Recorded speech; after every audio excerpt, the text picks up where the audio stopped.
So hook, payoff, what else would you say? So now you got your hook and payoff. Doesn't mean because you walk out of here and be like, I'm about to open a door, and you record you opening a door, and the payoff is you opening the door. That is a great video. There is also an element of, has it been done before? So it needs to be something new that you haven't seen before.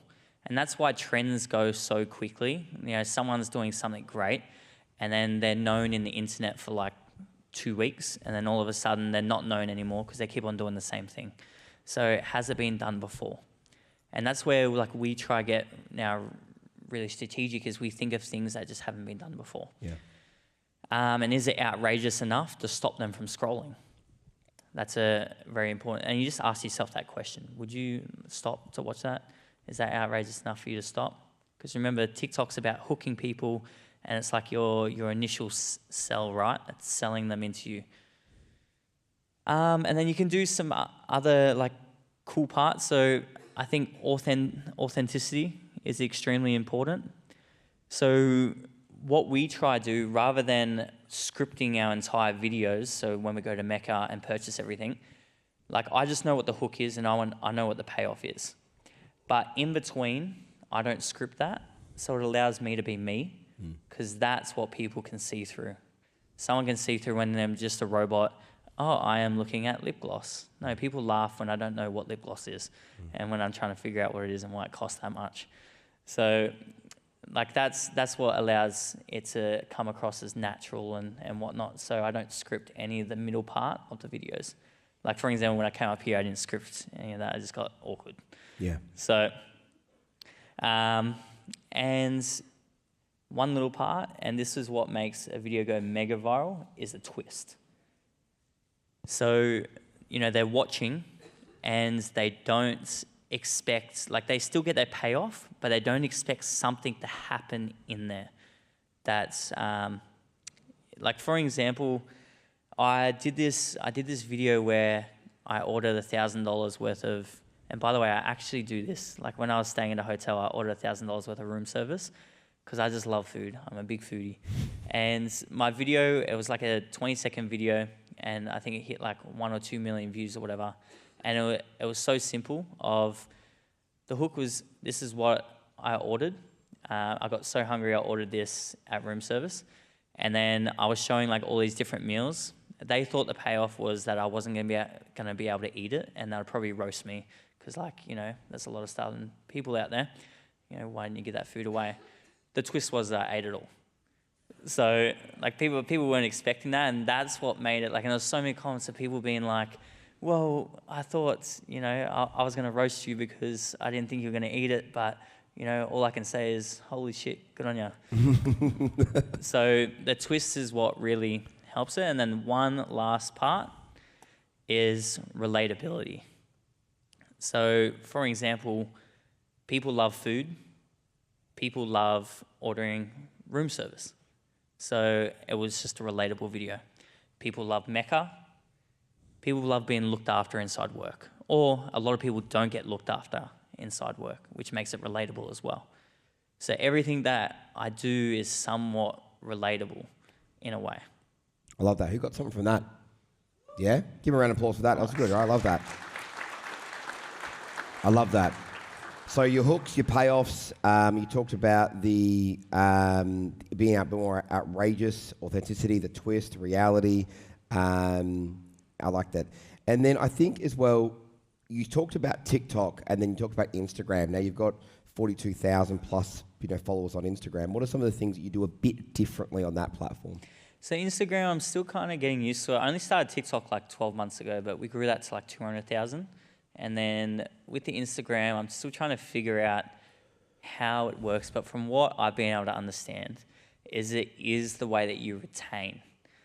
You do that through obviously your stories as well as your posts. I'm well known from my social media manager of like, she's like, put up a post, and I'm like, and I just don't do it. But but with the stories is what pulls them into like your life. So like, let's say if you got a business and you hook people in with TikToks with like doing your unique thing with your twists and your payoffs and all that, and they come over to the Instagram. Instagram is where you get to show the real you. the behind the scenes, the things that TikTok doesn't get to see. It's almost like you're lucky to be here, and I'm keen to show you who I am and what I do on a day-to-day basis. But there is one thing, is you got to figure out what sets your stories aside from everyone else's stories.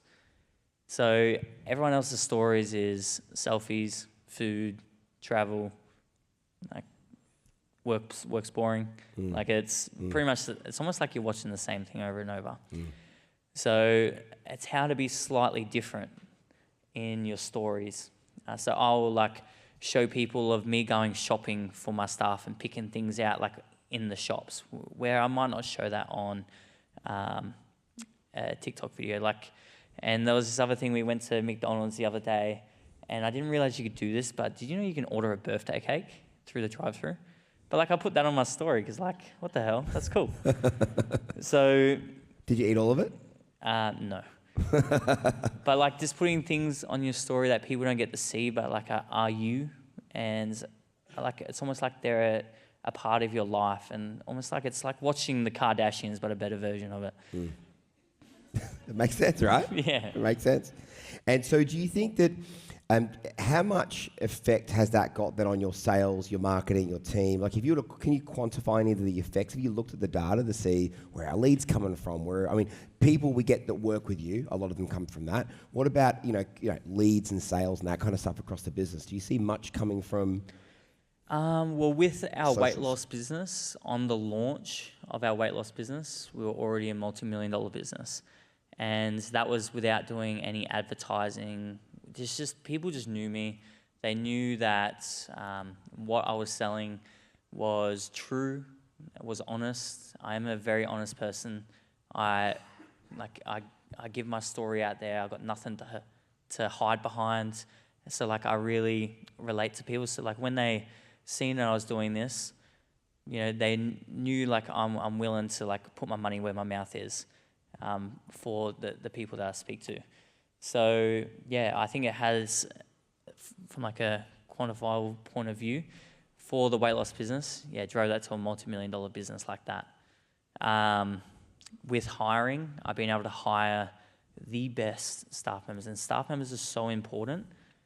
They're the ones that drive your business, and there's very few top grade staff members. So the ones that actually do drive extreme performance, we are able to get them. So we can pull them from our competitors.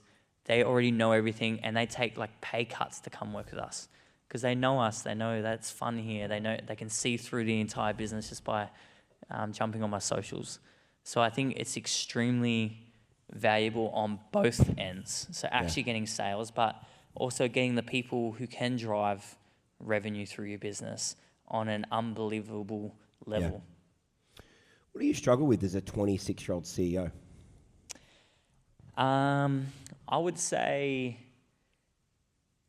probably, if I'm being completely honest, my main struggle at the moment is probably mental health. So I've been completely overloaded with the task of, you know, I've got these thriving businesses, and I'm now trying to grow into this online world, and I feel like I'm like kind of like putting myself in the spotlight of like, now I can't fail.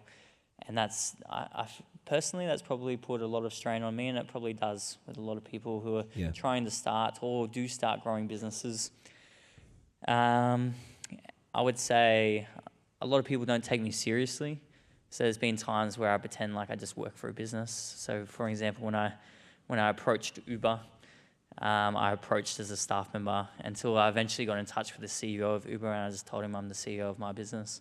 And we did a deal, but like I couldn't have got there if I didn't bullshit my way there. Yeah. So yeah, people don't take me seriously, that's for sure. Yeah.